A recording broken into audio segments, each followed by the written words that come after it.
Hello, I am Dr. Indranath Verma. I am a senior consultant urology and renal transplant. We are getting a lot of patient with stricture urethra and the PFUDD injuries of the urethra. We here at Primus, we are dealing with these patients and we have the best of the treatment for them, including the anosmotic urethroplasties and the buccal and lingual graft urethroplasties for the anterior urethral stricture, apart from the laser OIU. So these urethroplasties, they are the definitive treatment.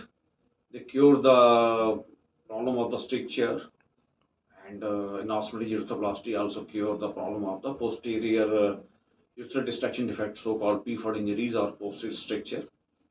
So these patients, after these definitive surgeries, they can lead very good quality of life in terms of very good flow, good erection, and good sexual function without compromising the things. And we are one of a pioneer in reconstructive surgeries. We welcome all those patients to get treated at our this center, Primus Hospital. Thanks.